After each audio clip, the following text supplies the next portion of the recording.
এটা কি মাছ আপনি যেটা ধরছেন? এটা এটা হলো আইন মাছ। আইর মাছ।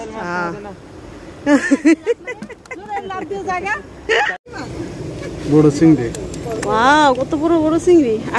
আগে তাজা চিংড়ি একদম। আমরা ধরলো সবাই। এই যে ওরে আল্লাহ রে, কি মাছ ভাবি? কি মাছ ধরছেন? কি মাছ?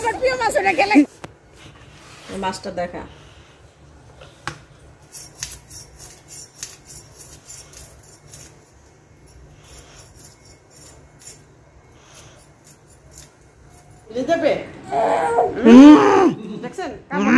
হ্যাঁ, সেই কামড় দেয় ভাবি। ওই আসসালামু আলাইকুম, কেমন আছেন সবাই? আল্লাহর রহমতে নিশ্চয়ই ভালো আছেন। আমরাও ভালো আছি আলহামদুলিল্লাহ। তো রাশিদা দিনলিপি থেকে আবার চলে আসলাম নতুন একটি ব্লগ নিয়ে। এই তো এখানে দেখতে পাচ্ছেন অনেক মাছ। তো মালয়েশিয়ায় আমরা যারা আছি তো সবাই মিলে কিভাবে কোথা থেকে আমরা মাছ ধরলাম, এত এত মাছ, সেটা আপনাদের সাথে আজকে শেয়ার করব। আর হচ্ছে ভাইয়েরা এত ঝুঁকি নিয়ে কিভাবে মাছগুলো ধরলো, কারণ যে জায়গা থেকে মাছগুলো ধরেছিল সেটা খুবই ডেঞ্জারাস জায়গা। সেখানে অনেক বড় বড় সাপ, তারপর হচ্ছে কুমির, এসবও থাকে। তো সেখান থেকে কিভাবে এত মানে জীবনের এত ঝুঁকি নিয়ে সেখান থেকে কিভাবে মাছগুলো ধরলো, সেই জায়গাটাও আপনাদের সাথে শেয়ার করব। পুরো ভিডিওটা দেখতে থাকুন, আশা করি আপনাদের কাছে ভালো লাগবে। আর ভালো লাগলে প্লিজ সবাই আমার চ্যানেলটি সাবস্ক্রাইব করে দিবেন, আর একটি লাইক অবশ্যই দিয়ে দিবেন। প্রতিদিন মাছ ধরবার খাবো। হ্যাঁ চলেন, আমরা চিনবো। রায়ান, তোমার ডাক দিতে পাঠাইলাম, যাও। এটা আমার প্রিয় মাছ, টাকি মাছ।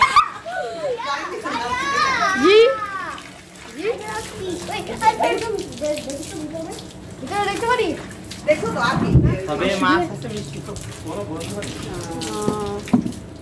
দেখতে যাইতেছে পরিষ্কার মাছ। কবে ক্যাটফিশ ধরছে? বলে এত বড় ক্যাটফিশ ধরছে? না, এত বড় ক্যাটফিশ ধরতে পারি। ও, ধরতে পারো?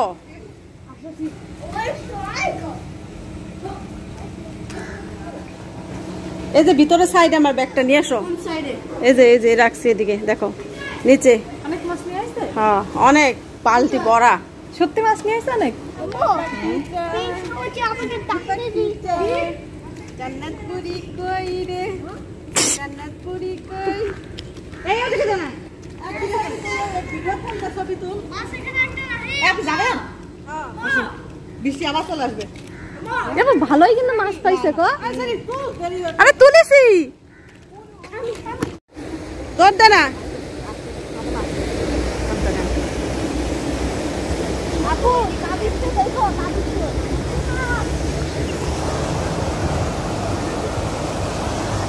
এই দুই মালেকা সুন্দরী আসতেছে। এই মালেকা সুন্দরীরা এদিকে দেখেন। হ্যাঁ, শোল মাছ কই কই? শোল মাছ, আল্লাহ, আই মাছ ভাবি। ওয়াও, ও মাশাআল্লাহ, দূরি দূরি। আরে আল্লাহ, একজন ধরতেছে মাছে গন্ধ। না, কষ্ট তাহলে বৃথা যায়নি ভাইয়া। ওয়াও, না ওইটা না, আপনি ওই আয়ের মাছটা দেখেন। আই মাছটা উঠাতে পারবেন? যদি কাটা দে। হ্যাঁ, উঠানো যাবে। কাটা মারবো নাকি? না না না, দারুন। এ ভাবি, ও আসবে আসবে, এখানে আসবে, তোমার যাওয়া লাগবে না। এই সাবধানে। এই দেখো, যাবা, যাও। এই ওয়াও, কি সুন্দর লাগতেছে। আমি দেখতেছি, ওরা তুমি যাও, যাও যাও, একটু যাও। আর এই টাইমে ছিপ দিয়ে মাছ উঠবো না। হ্যাঁ, একবারই এত মাছ। এই জিনিস আসতো, যদি ফিল না করো তাহলে কেমন হলো? আমি যাই একটু যাবো। পাগল হয়েছেন আপনি, সন্ধ্যার সময় যাবেন। নিয়ে যাবো। ওরে আল্লাহ রে, কি মাছ ভাবি? কি মাছ ধরছেন? কি মাছ?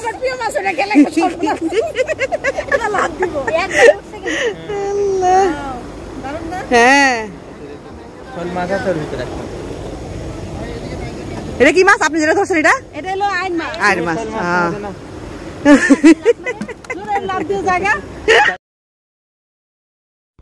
তো এই তো হচ্ছে সেই জায়গাটা।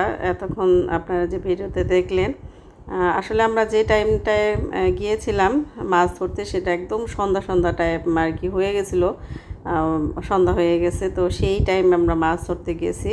তো আপনারা হয়তো বেশ কিছুদিন আগে ফাবির ব্লগও দেখেছেন, আমরা ফাতেমার বাসায় করতে গিয়েছিলাম। তো ফাতেমাই আমাদের মানে ফাতেমার হচ্ছে ভাই মেহেদি ভাই আমাদের নিয়ে গেছিলো মাছ ধরতে। তো ওদের বাসা থেকে অনেক দূর, আধা ঘন্টা লাগছে আমাদের এই জায়গায় আসতে। তো এসে তো আমরা সবাই অবাক, একদম মানে সবাই অবাক এত মাছ ধরতে যে জায়গাটা। তো এটা খুবই রিস্কি একটা জায়গা, এখানে আসলে পানি কিন্তু ঘোলা, কিচ্ছু দেখা যায় না এখানে। আর সাথে হচ্ছে পাম বাগান আছে। তো এখানে বড় বড় সাপ থাকে যেগুলা নাকি মানে আমরা পরে শুনলাম একদম পাটা পেঁচিয়ে ধরে রাখে পানির নিচে। তো আরও কিছু ভাইরা ছিল, যেমন হচ্ছে ফাতেমার দেওর ছিল, আরও ফাতেমার মামাতো বা খালাতো ভাই ছিল, আমি সঠিক হয়তো এখন মনে নেই। তো আরও ভাইরা যে জাল নিয়ে লাফ দিয়ে মানে জাল নিয়ে লাফ দিয়ে পড়ে গেছে তারা নিচে মাছ ধরতে। তো কতটা রিস্ক নিয়ে যে মাছ ধরছে, জানের রিস্ক নিয়ে। তো মানে তাদের একটু ভয় করে না, কিন্তু আমরা ভয়ে আর কি শেষ হয়ে যাচ্ছিলাম, এরকম অবস্থা। তো সবাই আমাদের আসলে মানে আনন্দ দেওয়ার জন্য বা আমরা কোনটা পছন্দ করি সেটা মানে দেওয়ার জন্য খুবই তারা কষ্ট করেছে বা আন্তরিকতার সাথে সেই কাজগুলো করছে। আমরা সত্যি ভাইদের প্রতি খুবই কৃতজ্ঞ। তারা জানের তো রিস্ক নিয়ে তারপর হচ্ছে যে মাছগুলো ধরছে আমাদের সবাইকে দেওয়ার জন্য। এরকম তাজা মাছ তো বিদেশে বাড়িতে কোথাও পাওয়া যায় না। দেশে হলে তো সচরাচর সবারই বাসার আশেপাশে পুকুর টুকুর থাকে, খাল বিল থাকে। তো বিদেশের বাড়িতে তো এটা সম্ভবই না। তো আমরা এই মাছগুলো পেয়ে এত খুশি হয়েছি, মানে এত তাজা মাছ জাল দিয়ে ধরতেছে, সে যে কবে দেখছি আর মনেও পড়ে না। তো আমার আসলে খুবই ভালো লাগে, কারণ আমাদের বাসায় বিরাট বড় পুকুর আছে। ছোটোবেলা কত দেখছি মাছ ধরতে। তো সেই কথাগুলো মানে এই জন্য আমার কাছে এত বেশি খুশি লাগে। মাছ ধরলে মানে ওদের একটা অন্যরকম আনন্দ কাজ করতো। আমাদের বাসায় অনেক বড় পুকুর ছিল, এখনও আছে, তো আগের মতো মাছ নেই আর কি। তো এই যে মাছ ধরে তারপর হচ্ছে এই যে ভাগ করে দেওয়া হচ্ছে সবাইকে, চার ভাগ করে আমরা মানে আমাকে দিছে যারা আপু, তারপরে ভাবি, তারপরে তাসলিমা, সবাইকে সুন্দরভাবে ভাইরা ভাগ করে দিছে। ভাইরা অনেক কষ্ট করে এই মাছগুলো ধরছে। তো তাই ফাতেমা বলতেছিল যে আগে আরও মাছ পাওয়া যেত, তো সন্ধ্যা হয়ে গেছে, আমরা বেশিক্ষণ থাকিও নাই, এই জন্য অল্প কিছু ধরে চলে আসতে হয়েছে। তো এই আর কি, সবাইকে অনেক ধন্যবাদ আমাদের এত আনন্দ দেওয়ার জন্য। তো ভাবি এই যে মাছগুলো আর কি প্যাকিং করছে। তো এই তারপরের দিন হচ্ছে ওদিন তো আমি আর আসলে রাত্র করে মাছ কাটি নাই, ফ্রিজে রেখে দিয়েছিলাম, কারণ রাত করে আমি মাছ কাটতে পারি না, আর আমি এমনিও মাছ কাটতে পারি না। মাছ কাটাটা আমার কাছে মানে পৃথিবীর সবচেয়ে কঠিন কাজ মনে হয়। তো এই মাছগুলো তো কাটতেই হবে, কিছু তার কারণ নেই। তো ওদিন রাতেই আমি রেখে দিয়েছিলাম, সকালবেলা হচ্ছে যে মাছগুলো নিয়ে বসছি। কিন্তু এই মাছগুলো কাটতে না অন্যরকম একটা আনন্দ কাজ করতেছিল, এত ভালো লাগতেছিল, মানে কি বলবো, অনেক ভালো লাগতেছে। একদম তাজা ফ্রেশ মাছ চোখের সামনে দেখছি ধরছে, তো অন্যরকম চা খাইতে চড়তেছে, ঘুমাইবো না তারপর ওখানে। তাসলিমা তো রিভিউ দাও, সিঙ্গারা রিভিউ দাও। দাঁড়া সর অনেক মজা। আপনারা তো সিঙ্গারা তো আমি খাইছি, এটা আমার মেয়ে ভাবির বলে, সে পেটে থাকতেই সিঙ্গারা খেয়ে আলহামদুলিল্লাহ পেটে থাকতেই সিঙ্গারা খাইছে আমার হাতে। আমার মেয়ে পেটে থাকতে আপনারা তো কত সিঙ্গারা খাইছি না। আপা আপনি বসে খান, কেন খাওয়া দেখ আমার মোবাইল ধরতেছে, দেখছস? খাওয়া খাবেন, মোবাইলও খাইবো। বাবা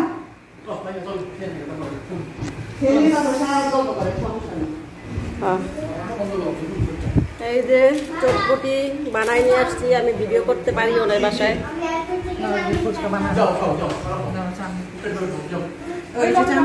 এটা হলো ভাবির ডিম দিয়ে, মুগ ডাল দিয়ে, লাউ দিয়ে একটা তরকারি, এটা খুব মজা হয় খাইতে।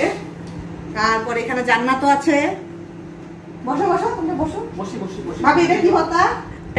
এটা হলো বরবটি বরবটি। আর ওটা হলো চিংড়ি আর লাউয়ের চোকলা ভর্তা। এটা চিংড়ি আর লাউ চোকলা ভর্তা। এটা কি শাক ভাবি? এটা পুঁই শাক। পুঁই শাক। এটা চচ্চড়ি। এটা এই মাছটারে কি মাছ বলে? এটা আমাদের দেশে তো কি মলা ডলার মলা ডলা না? হ্যাঁ, ইকান বিলিস। আর এই যে এখানে আছে হলো সালাদ, আছে ভাত। তাছাড়া তোমার পছন্দের বাতি আছে এখানে। ভাবিরা সিদ্ধ চাইলে খাই। সিদ্ধ সালোয়ার লাগা আনছি। ও ওজন আছে? তাই তো বলি ভাবির ভাত বড় বড় কেন? মোটা মোটা কেন? লাগা আনছি। এই যে আমরা তুমি কার কোলে গেছো? তুমি কার কোলে গেছো? লিখন বলতেছে আমাকে তো ভুলেই যাবে, আমাকে তো ভুলেই যাবে। বাবা তাই বলছে তোমাকে? বাবাকে ভুলে যাবে, বাবাকে ভুলে যাবে। দেখছেন? হ্যাঁ সেই কামড় দেয় ভাবি। ওই যে দেখেন ধরতেছে কেমনে।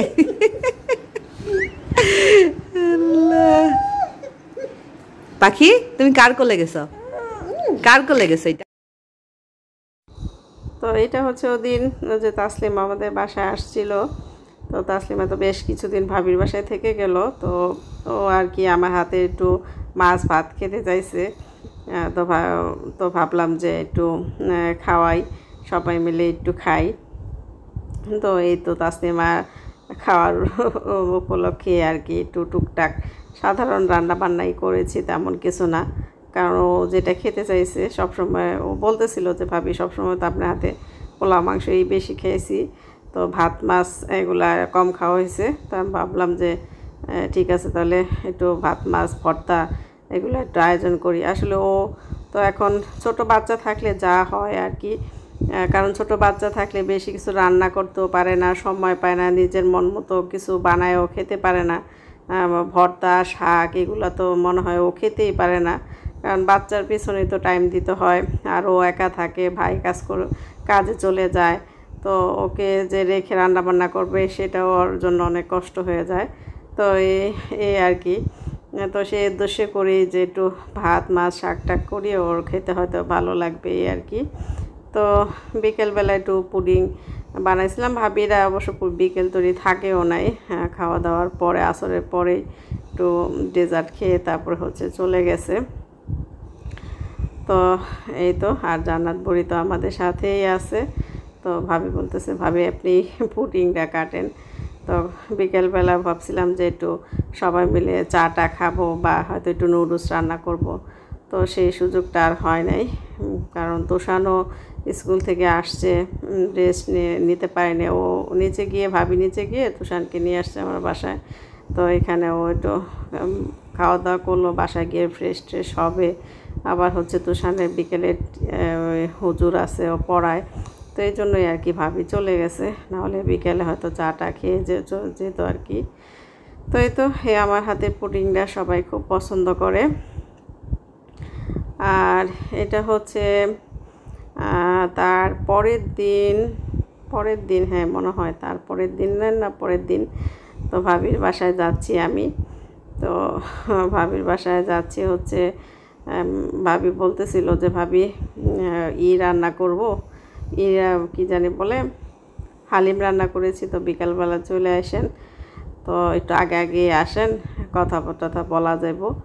তো আমি একটু শুয়ে রেস্ট নিচ্ছিলাম, যাই করে যাওয়া হচ্ছিল না। ভাবছিলাম যে রায়নের বাবা একটু নামাই দিয়ে আসবে। তো রায়নের বাবা তো আবার অফিসে মানে কাজে ব্যস্ত।